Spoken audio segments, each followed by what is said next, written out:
Hi అండి. Mister Hitler husband part 70. నేను ఒకటి అడుగుతాను, నాకు సమాధానం చెప్తావా అని అన్నాడు. ఏంటి సార్? ముఖాముఖి అని కవిత అడిగింది. అవును, కానీ ఇది వేరే ముఖాముఖి.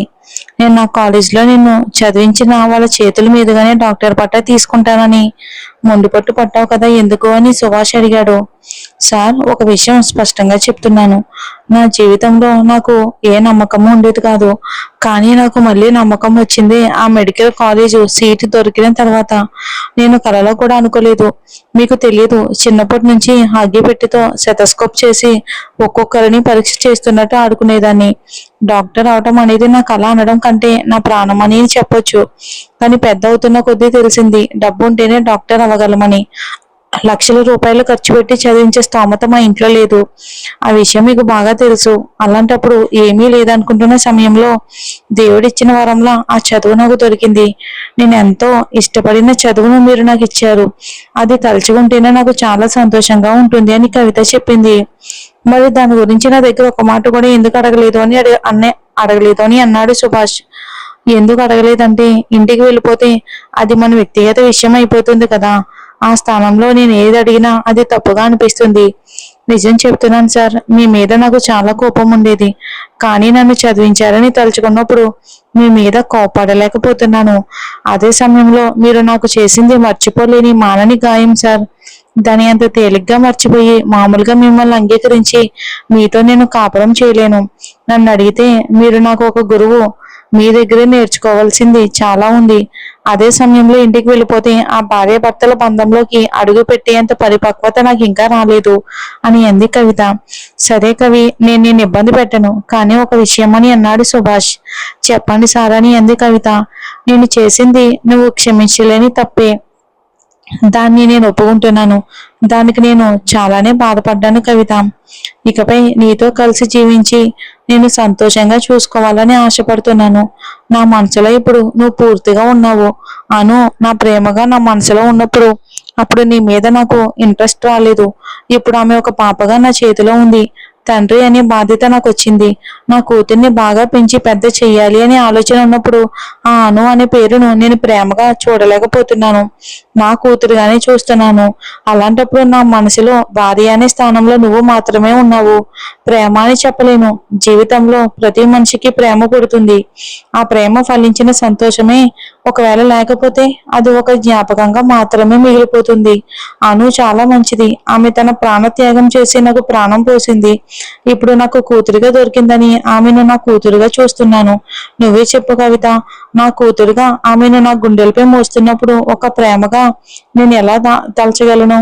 దీనికి అర్థం నాకు చెప్పడం రావట్లేదు. నేను మాట్లాడేది సరైందో తప్పో కూడా తెలియదు. నువ్వు అర్థం చేసుకుంటే కొంచెమైనా మనసు మార్చుకుని నన్ను అంగీకరించే కవిత. ఇంకా చాలా సంవత్సరాలు వద్దు, కనీసం కొన్నేళ్ళైనా చాలు. ఎందుకంటే ఇప్పటికే చాలా సంవత్సరాలు గడిచిపోయాయి అని సుభాష్ చెప్పి ముగించేసరికి ఒక నర్సు లోపలికి వచ్చింది. సార్, డాక్టర్ నిర్మల మేడం వచ్చేసారు. కవిత మేడంని తీసుకురమ్మన్నారు అని ఆ నర్స్ చెప్పింది. సరే సిస్టర్, మీరు వెళ్ళండి, నేను తీసుకొస్తాను అని వాళ్ళని పంపించి కవిత వైపుకి చూశాడు. ఆవిడ నిర్మలాదేవి పిల్లల డాక్టర్. ఓపీ కూడా ఆవిడే చూస్తారు. ఆవిడకు జూనియర్ గా నువ్వు చేరి వైద్యం చేయి. ఇంకో వారం రోజుల్లో నీకు అడ్మిషన్ వస్తుంది. ఆ తర్వాత నువ్వు నీపై చదువులు కొనసాగించవచ్చు అని సుభాష్ చెప్పగానే ఆమె అతని వైపుకు చూసింది. Thank you sir. కానీ నిర్మలా మేడం ఇంతకు ముందు ఇక్కడ పని చేయలేదు కదా అని ఆమె అడిగింది. కొత్తగా నియమించాం నీకోసమే. నువ్వు చేరబోయే కాలేజీలో ఆవిడే అధ్యాపకురాలు కూడా. నువ్వు కాలేజీలో చేరి ఆవిడ దగ్గర చదివే ముందు ఇక్కడ ఆవిడతో కలిసి పనిచేస్తే నీకు ఇంకా బాగా ఉపయోగపడుతుంది. అనుభవం చాలా ముఖ్యం. హాస్పిటల్లో ఆవిడ దగ్గర పనిచేసి కాలేజీలోని ఆవిడ దగ్గర చదివితే నీకు విషయాలు ఈజీగా అర్థమవుతాయి అని చెప్పారు సుభాష్. Thank you sir. నేను కూడా మీ దగ్గర పని చేయాలేమోనని భయపడ్డాను అని ఆమె చెప్పింది. Hello baby. ఆవిడ వారం రోజులు మాత్రమే పగటి విధులకు ఇక్కడికి వస్తారు. ఆ తర్వాత కాలేజ్కి వెళ్ళి సాయంత్రం విధులకు మాత్రమే వస్తారు. నువ్వు 3 గంటల తర్వాత నాతో పాటు ఇదే గదిలో నా దగ్గర పని చేయాల్సి ఉంటుంది అని సుభాష్ చెప్పాడు. సరే సార్, థ్యాంక్ యూ అని చెప్పి ఆమె బయలుదేరగా ఆమెతో పాటు సుభాష్ కూడా వెళ్ళి ఆ డాక్టర్ కు ఆమెను పరిచయం చేశాడు. తర్వాత కవితను అక్కడ వదిలి సుభాష్ తన గదికి వచ్చాడు. ఒక డాక్టర్ గా మొదటి రోజు అక్కడ కూర్చున్నప్పుడు ఆమెకి కూడా కొంచెం భయంగానే అనిపించింది. కానీ నిర్మలాదేవి ఆమెకు ధైర్యం చెప్పి సహాయం చేశారు. ఒక్కొక్క రోగి వస్తూ ఉండగా కవితకు చెప్పి చూపించారు. తర్వాత ఆమెనే వాళ్ళను పరీక్షించి సుభాష్ తన గదిలో కొంచెం కంగారుగానే ఉన్నాడు. మొదటి రోజు ఎల్కేజీలో వదిలిపెట్టి వచ్చిన బిడ్డను సాయంత్రం మళ్ళీ చూడాలని ఎదురు చూసే తల్లిలా అతనికి అనిపించింది. మొదటి రోజు పని చేస్తుంది. ఆమెకి ఎలా ఉందో అనే ఆందోళనతో ఎదురు చూస్తున్నాడు. గడియారంలోని ముళ్ళు వేగంగా తిరిగాయి. సమయం గడిచింది. 2 గంటలకు తన పనులను ముగించుకుని సుభాష్ గదికి వచ్చింది కవిత. ఆమెను చూసిన అతని ముఖంలో ఎందుకంత ఆనందం ఉందో ఆమెకు అర్థం కాలేదు. అంత ఆనందంతో తన కుర్చీ నుంచి లేచి ఆమె చేతిని పట్టుకున్నాడు. నీకు ఈ రోజు ఎలా అనిపించింది? కంగారుగా ఉందా? నువ్వు బాగా చికిత్స చేసావా అని ఇంటికి వచ్చిన బిడ్డను తల్లి అడిగినట్టుగా ఆమెను ప్రశ్నించాడు. మీరు ఎందుకు ఇంత కంగారు పడుతున్నారు? మొదట కొంచెం భయంగా అనిపించింది. తర్వాత మేడం నాకు ధైర్యం చెప్పి చూడమన్నారు. ఒక 4 రోగులను చూసే వరకు కొంచెం భయంగానే ఉంది. ఆ తర్వాత అలవాటైపోయింది. ఇప్పుడు ఈజీగా ఉంది, ఏం ప్రాబ్లం లేదు అని చెప్పిన తర్వాతే అతను కొంచెం నెమ్మదిగా ఊపిరి పీల్చుకున్నాడు. సరే కవి, మనం ఇంటికి భోజనానికి వెళ్దాం. మధ్యాహ్నం భోజనం చేసి వచ్చాక నువ్వు నాతో ఉండు అని చెప్పగానే సరే సారని అంది. ఇక ఇప్పుడు ఇద్దరు ఇంటికి బయలుదేరారు. కారులో వెళ్తున్నప్పటికీ కవిత కనీసం ఒక్కసారైనా తన వైపుకు చూస్తుందేమో అన్న ఆశతో అప్పుడప్పుడు ఆమె వైపుకు చూస్తూ కారు నడుపుతున్నాడు సుభాష్. కానీ ఆమె మాత్రం ఒక యంత్రంలా సూటిగా ముందుకు చూస్తూ ఉంది. సరిపోయింది, ఆవిడ ఎందుకు ఇలా ఉందో అర్థం కావట్లేదు. హాస్పిటల్లో మాట్లాడినంత కూడా ఇక్కడ మాట్లాడటమే లేదు అని అతను మనసులో అనుకుంటూ ఉండగా, సార్ నేను మిమ్మల్ని ఒకటి అడగాలి అని అంది కవిత. చెప్పు కవి, ఏం అడగాలి అని ఆసక్తిగా అడిగాడు. మీరు నా దగ్గర విడాకుల పత్రాలపై సంతకం తీసుకున్నారు కదా, అప్పుడు మీరు సంతకం పెట్టి ఉండాలి. మనం ఒకసారి కూడా కోర్టుకి వెళ్ళలేదు. అసలు ఏమైంది అని 5 ఏళ్ళ తర్వాత ఇప్పుడు అడిగింది కవిత. నిజం చెప్పనా అబద్ధం చెప్పనా అని అన్నాడు. సుభాష్ గారు ఆటలొద్దు, చెప్పండి అని అంది కవిత. అవన్నీ తగలబెట్టేశాను అని అతను చాలా తేలిగ్గా చెప్తూ కారు నడుపుతూ ఉండగా ఆమె షాక్తో అతని వైపుకి చూసింది. ఏం మాట్లాడుతున్నారు? తగలబెట్టేశారా? దానికోసమేనా నన్ను అంత కష్టపడి సంతకం తీసుకున్నారు అని ఆమె అడిగింది. కవి, అది 5 ఏళ్ల క్రితం జరిగిన విషయం. దయచేసి అదంతా మర్చిపో. ఆ తర్వాత నీ మెడలో నేను తాళి కట్టాను. జరిగిందంతా మర్చిపోయి దాని నుంచి బయటికి రావడానికి ప్రయత్నించాని అన్నాడు సుభాష్. నాకు ఎలా చెప్పాలో తెలియడం లేదు. మనసుకి చాలా భారంగా ఉంది. నేను ఎంత ప్రయత్నించినా ఇంట్లో మిమ్మల్ని చూసినప్పుడల్లా మీరు పాపను ఎత్తికెళ్ళిపోయిన రోజే గుర్తొస్తుంది. ఆ బాధ అంత తొందరగా పోతుందో లేదో కూడా నాకు తెలియడం లేదు అని కవిత అంది. ఇక్కడ చూడు కవి, ఈ రోజు మన హాస్పిటల్కి ఒక మానసిక వైద్యుడు వస్తారు. ఒకసారి ఆయన సలహా తీసుకుందాం. ఆయన నువ్వు కూడా చాలా మానసికంగా దెబ్బతిన్నావు. నువ్వు అంత తొందరగా ఆ బాధ నుంచి బయటికి రాలేవు. నీకు కొంచెం వైద్య సహాయం కూడా తప్పకుండా అవసరం. ప్రతి మనిషి జీవితంలో ఎన్నో చేదు సంఘటనలు జరుగుతాయి. కానీ వాటి నుంచి బయటికి రావాలి. మళ్ళీ మళ్ళీ వాటినే గుర్తుకు చేసుకుంటూ ఉంటే ఎవరూ మనల్ని కాపాడి బయటికి తీసుకురాలేరు. మనల్ని మనమే కాపాడుకోవాలి. అందుకే నీకు వైద్య సహాయం అవసరం. నన్ను తప్పుగా అర్థం చేసుకోకు. ఇప్పుడు నువ్వు ఒక డాక్టర్వి. నేను చెప్పేది అర్థం చేసుకుంటావని అనుకుంటున్నాను. ఇది కేవలం ఒక సలహా మాత్రమే అని సుభాష్ చెప్పాడు. కవిత అతన్ని కోపంగా చూస్తూ, నాకు అవేమీ వద్దు.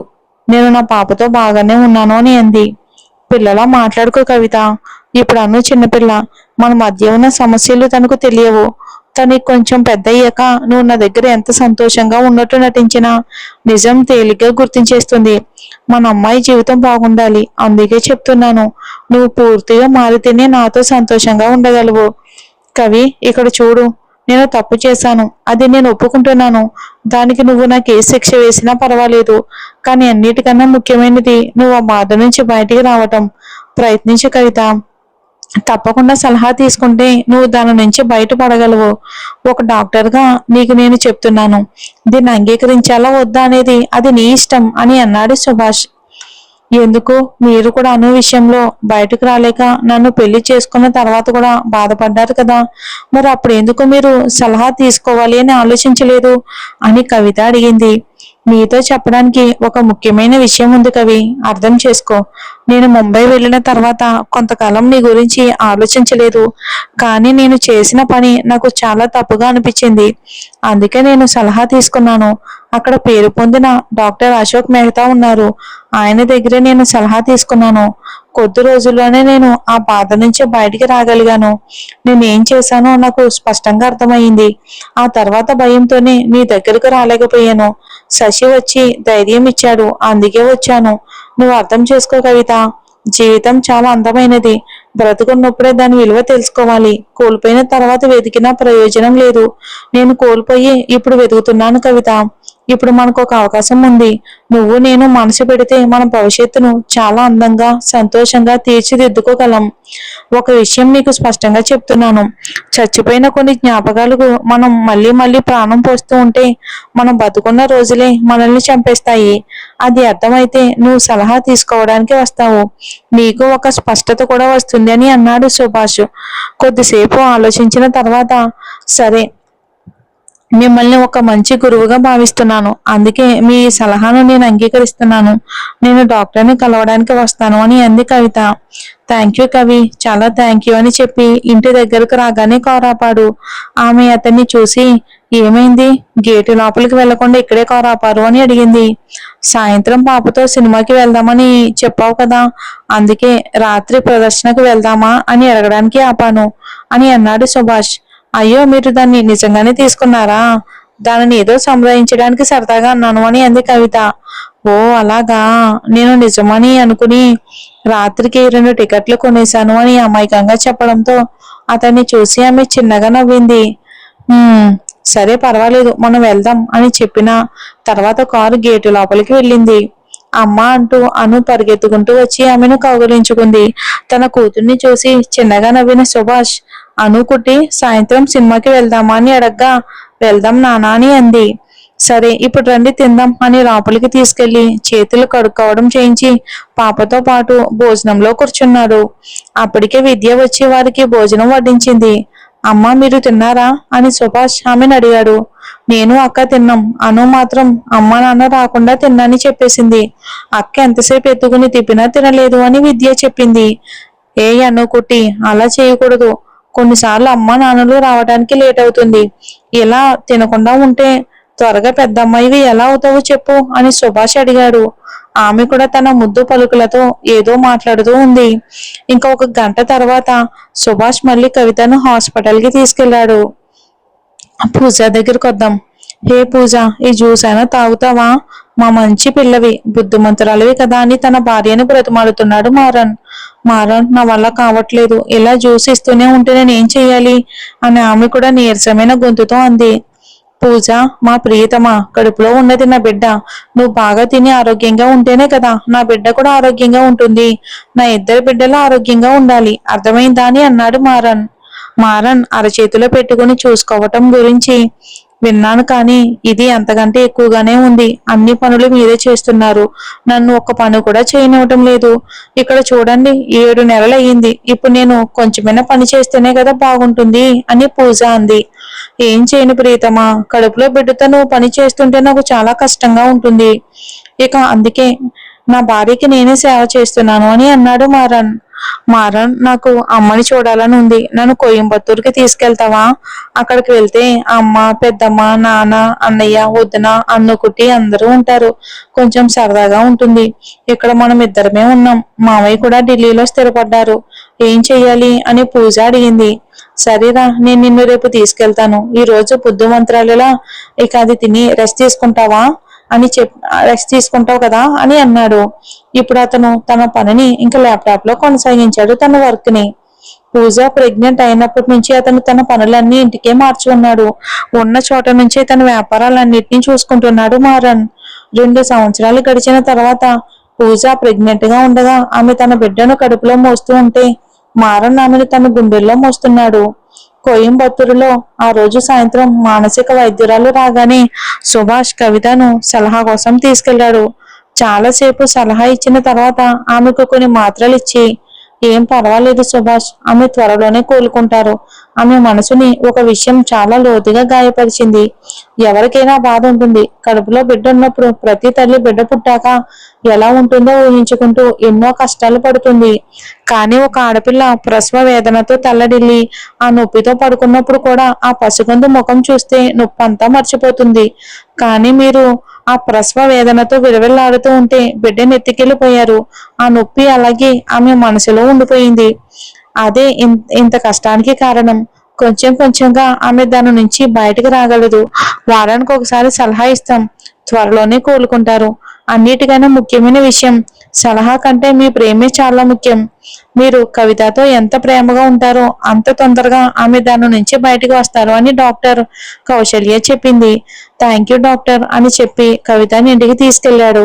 ఆ రోజు సాయంత్రం మారన్ సుభాష్ కి ఫోన్ చేశాడు. ఇప్పుడు పూజ కూడా అతనితో మాట్లాడింది. ఆ తర్వాత సుభాష్, పూజ కుట్టి, నువ్వు ప్రెగ్నెంట్ సమయంలో ఇంత దూరం ప్రయాణించొద్దు.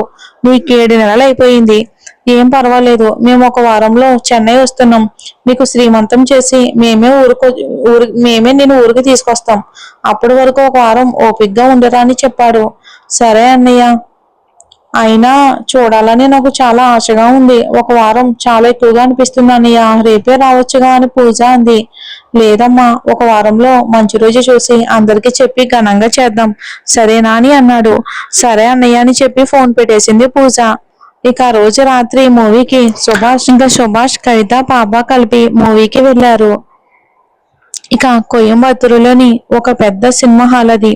10 తెరలు ఉన్న సినిమా హాల్లోకి ఇప్పుడు కవితతో కలిసి సుభాష్ లోపలికి వెళ్ళాడు. అతనికి ఇది కొత్త కాకపోయినా కవితకు మాత్రం కొత్తే. ఇప్పటి వరకు ఆమె అలాంటి ఆ ప్రదేశానికి ఎప్పుడూ రాలేదు. పాప కూడా అటు ఇటు తిరుగుతూ గంతులేస్తుంది. ఇక రంగురంగుల దీపాలు, అక్కడక్కడ అందంగా ఏర్పాటు చేసిన చిత్రాలు, కాగితపు పువ్వులు, అటు ఇటు తిరిగే జనం అంతా ఆమెకు కొత్తగా కనిపించింది. అను తన చిట్టి చేతులతో చప్పట్లు కొడుతూ తన ఆనందాన్ని వ్యక్తపరిచింది. వాళ్ళ కోసం కేటాయించిన సినిమా హాల్లోకి ప్రవేశించి ఇద్దరు పక్కపక్కనే కూర్చున్నారు. సినిమా మొదలైంది. కవిత చాలా నిశ్చింతంగా సినిమా చూస్తూ ఉంటే సుభాష్ మాత్రం ఆమెనే చూస్తూ ఉండిపోయాడు. అను కాసేపు చూసింది. ఆ పెద్ద తెరని చూసి ఆమెకు వింతగా అనిపించింది. నెమ్మదిగా చప్పట్లు కొట్టింది. ఆ తర్వాత దృశ్యాలు దగ్గరికి వస్తున్నట్లు అనిపించడంతో భయపడిపోయి తన తల్లి చీరచాటున దాకుంది. బుజ్జమ్మ, భయపడకూడదు. ఇది సినిమా మాత్రమే కదరా, ఎందుకు భయపడుతున్నావు అంటూ సుభాష్ తన కూతుని గుండెలకు హత్తుకున్నాడు. తన ముద్దు పలుకులతో నాన్నతో మాట్లాడింది. ఐస్ క్రీమ్ కావాలి అని అడగగానే సుభాష్ వెంటనే వెళ్లి తీసుకొచ్చి ఇచ్చాడు. కొద్దిసేపటికి అను నిద్రలోకి జారుకుంది. సినిమా పూర్తయ్యే వరకు కవిత దానిని చూస్తూ ఉండిపోయింది. ఇక నవ్వొచ్చే సన్నివేశాలకి నవ్వటం, ఏడుపొచ్చే సన్నివేశాలకి ఆమె కళ్ళు తడిచేరడం, ఆమె ముఖంలోని ప్రతి భావోద్వేగాన్ని సుభాష్ గమనిస్తూ కూర్చున్నాడు. సినిమా పూర్తయింది. ఇప్పుడు సుభాష్ కవితని పాపని తీసుకుని బయలుదేరాడు. కారులో వెళ్తున్నప్పుడు ఆమెను చూస్తూ, ఏంటి కవిత, సినిమా చూస్తున్నప్పుడు కూడా ఏదైనా భావోద్వేగ సన్నివేశం వస్తే ఆ భావం నీ ముఖంలో స్పష్టంగా కనిపిస్తుంది అని అడిగాడు. నేను అంతే, చాలా సున్నితమైన దాన్ని. నేను తట్టుకోలేను, ఏడ్చేస్తాను. అలాగే సంతోషంగా ఉంటే నవ్వేస్తాను అని అంది. కవిత, అది సినిమా మాత్రమే కాదు, అది కేవలం వినోదం కోసం చూసేది. నువ్వెందుకు అంతగా భావిస్తున్నావు అని సుభాష్ అడిగాడు. ఏమో తెలియదు, చిన్నప్పటి నుంచి నేను సినిమాలో చూడను, దానిలో పూర్తిగా లీనమైపోతాను. అందుకే అక్కడున్న బాధ, సంతోషం నాకు కూడా వచ్చేస్తుంది అని చెప్పింది. ఇంతలో వాళ్ళ ఇంటికి చేరుకున్నారు. అర్ధరాత్రి సమయం కావటంతో అందరూ నిద్రపోయారు. అనుని మంచం మీద పడుకోబెట్టి అనుకి ఒకవైపు అతను, మరోవైపు ఆమె ఎప్పట్లాగే పడుకున్నారు. ఒకసారి అతన్ని చూసిన కవిత అతడు కూడా తనని చూస్తూ ఉండడంతో, ఇదిగోండి, రాత్రి పాపకి దిండు అడ్డు పెట్టి ఈ వైపు వచ్చే పనులు పెట్టుకోకండి, అర్థమైందా అని చెప్పింది. అతన్ని చిన్నగా నవ్వి ఆమెను చూస్తూ, ఇక అది నిద్రలో కౌగులించుకొని, జబ్బు కవి, ఒకవేళ నేను మేల్కొని ఉంటే పర్వాలేదు, కానీ గాఢంగా నిద్రపోతే మాత్రం హామీ ఇవ్వలేను అని చెప్పాడు. నేను నిద్రపోను, మేల్కొనే ఉంటాను అని అంది కవిత. సరే సరే, గుడ్ నైట్ అని చెప్పి కళ్ళు మూసుకుని పడుకున్నాడు సుభాష్. తెల్లవారుజామున 4 గంటలకి సుభాష్ కళ్ళు తెరిచి చూస్తే కవిత కూడా మంచి నిద్రలో ఉంది. తను చెప్పడం ఏంటి, నేను వినడం ఏంటి అని అనుకుంటూ తన కూతురికి రక్షణగా దిండ్లు సర్ది ఇప్పుడు ఆమెను హత్తుకుని పడుకున్నాడు సుభాష్. ఆ స్పర్శకి ఆమెకు మెలకు వచ్చింది. కళ్ళు తెరిచి చూసి కళ్ళు తెరిచి చూసి ఆ వెచ్చదనం, అతని గుండె చప్పుడు రెండు ఆమెకు ఎన్నో భావాలను కలిగించాయి. అవన్నీ తలుచుకుంటూ అతని గుండెల్లో ప్రశాంతంగా పడుకుంది. మరుసటి రోజు ఉదయం నెమ్మదిగా అతన్ని లేపడానికి ప్రయత్నించింది.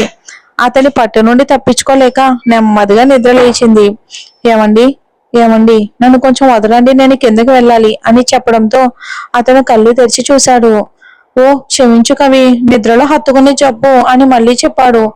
మీరు హత్తుకునే జబ్బు గురించి నాకు బాగా తెలుసు. దానికి నా దగ్గర ఒక మందు ఉంది. ఈ రాత్రికి అది మీకు ఇస్తానులే అని అంది ఆమె. అతను తనను వదలగానే వాష్రూమ్కి వెళ్ళింది. ఇక స్నానం ముగించి కిందకి వెళ్లి వాకులు ఊడ్చి ముగ్గు పెట్టి పూజా గదికి వచ్చి దీపం వెలిగించి దేవుడికి దండం పెట్టుకుంది. రోజులు గడిచాయి. శ్రీమంత ఏర్పాట్లు కూడా ఘనంగా చేయబడ్డాయి మన పూజకి. చూద్దాం ఏం జరుగుతుందో వచ్చే ఎపిసోడ్ లో.